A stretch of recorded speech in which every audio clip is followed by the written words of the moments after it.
வணக்கம் நண்பர்களே.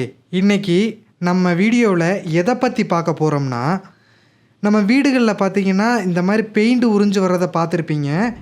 இது இது சரி பண்ணுறதுக்கு முன்னாடி இது எதனால் வருதுன்னு ஃபஸ்ட்டு நம்ம தெரிஞ்சுக்கணும் கண்டிப்பாக.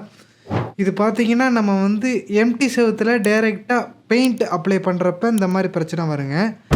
ரெண்டாவது பார்த்தீங்கன்னா சுண்ணாம்பு அல்லது டிஸ்டம்பர் செவுத்தில் டைரெக்டாக பெயிண்ட் அப்ளை பண்ணுற மூலயமா இந்த மாதிரி ப்ராப்ளம் வருங்க.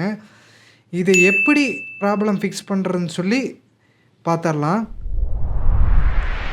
இது எதிராண்டி உறிஞ்சு வர்றதுன்னா, ப்ரைமர் நம்ம அப்ளை பண்ணாதனாண்டி இந்த பெயிண்ட் உறிஞ்சு வருங்க. ஃபஸ்ட்டு பார்த்தீங்கன்னா நம்ம வாலுக்கு எப்போவுமே ப்ரைமர் அப்ளை பண்ணிடணுங்க.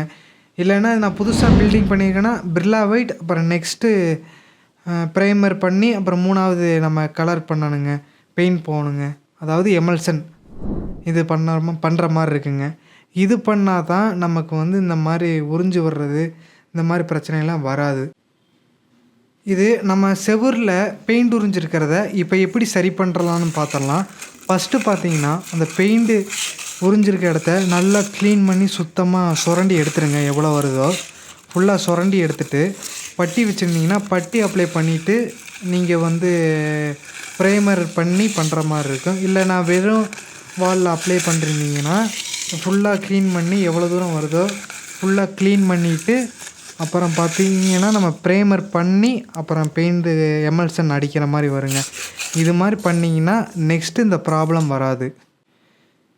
இப்போ பார்த்தீங்கன்னா இது மாதிரி பண்ணிங்கன்னா வராது. உங்களுக்கு ஏதாவது கேள்வி இருந்தால் கமெண்ட் செய்ய மறந்துடாதீங்க. ஓகே ஃப்ரெண்ட்ஸ், அடுத்த ஒரு நல்ல வீடியோவில் சந்திக்கலாம்.